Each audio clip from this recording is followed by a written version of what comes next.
Vivo Y17s আরপিএমবি clean করার পরে যদি ফোনটা কোনোভাবে ফাইল দিয়ে অন না হয়, তো সেক্ষেত্রে আমার সাথে যোগাযোগ করবেন। এই যে ফাইলটা দেখতে পাচ্ছেন, এটা হচ্ছে একদম টেস্টেড ফাইল। আরপিএমবি ক্লিনের পরে এই ফাইলটা কিন্তু 100% কাজ করবে, এবং কি এটা কাজ করার পরে কিন্তু আপনারা এই ফোনটায় যে আপনাদের আইএমইআই নাম্বার থাকে সেটা কিন্তু 00 থাকবে, ঠিক আছে। এটার অবশ্যই আগের সিকিউরিটি ব্যাকআপ নিয়ে নেবেন, তা না হলে কিন্তু আইএমইআই নাম্বার 00 থাকবে, ঠিক আছে।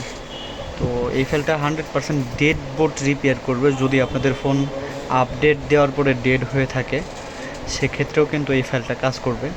তো আপনার যদি প্রয়োজন হয় সেক্ষেত্রে আমি এই ফাইলটা আপলোড করে রাখবো। আর আমার হোয়াটসঅ্যাপ নাম্বার পাবেন ভিডিও ডিসক্রিপশনে, এবং কি ফাইলটা পাবেন হচ্ছে কমেন্টে। সেখান থেকে ডাউনলোড করে নেবেন। ডাউনলোড করার পরে আমাকে হোয়াটসঅ্যাপে ইনবক্স করবেন। এটা কিন্তু পাসওয়ার্ড ফাইল, ফ্রি না। তো আপনার যদি প্রয়োজন হয়, এটা 100% টেস্টেড, একদম 100% টেস্টেড, আমার নিজের টেস্টেড করা। তারপর আমি আপনাদের সাথে আপলোড করেছি এটা। তো যদি লাগে আমার হোয়াটসঅ্যাপে নক করবেন।